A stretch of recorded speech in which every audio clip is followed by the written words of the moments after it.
எல்லாம் போராட்டம் பண்ணி நியாயத்துக்காக போராட்டம் பண்ணி நீதி கேட்டு போராட்டம் பண்ணி மக்கள் நலனுக்காக போராட்டம் பண்ணி உனக்கு நடந்த மாதிரி அடுத்தவனுக்கு எதுவும் நடக்க கூடாதுன்னு சொல்லி போராட்டம் பண்ணி எங்க இருந்து பண்ணி ஒரு ஓரமா இருந்து பண்ணி உனக்கு முழு பாதுகாப்பு கிடைக்கும். நீ அதை விட்டுட்டு நடு ரோட்டுக்கு வந்தன்னா காவல்துறை உன் கவட்டையிலேயே முதிக்கும், உன் மூஞ்சையே உடைக்கும். நீ மக்களுக்காக நியாயத்துக்காக போராட்டம் பண்ணது எதுக்குல நடு ரோட்டுக்கு வரிய? மக்களை எதுக்கு அடைஞ்சு பண்ணுதிய? அவனுக்கு 1000 வேலை சொல்லி இருக்கும்.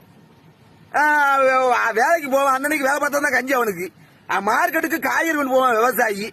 ஆஸ்பத்திரிக்கு அவசரமா எத்தனையோ தாய்மாரோ பிரசவத்துக்கு எத்தனையோ பேர் போறாங்க. அதெல்லாம் விட்டுட்டு உன் போராட்டம் தான் உனக்கு பெருசா தருது. நீ ஒரு ஓரமா ரோட்டை விட்டு ஒரு ஓரமா இருந்தனா காவல்துறை கோழி குஞ்சா பாதுகாக்க மாதிரி ஒன்ன பாதுகாக்க அப்படியே பொத்தி பாதுகாப்பாங்க. அது உண்ணாவிரதம் இருக்க பாரு, அது உண்ணாவிரதம். நீ சாவு வரைக்கும் உண்ணாவிரதம் இருக்கவே ஒரு ஓரமா இருந்து உண்ணாவிரதம் இருந்தனா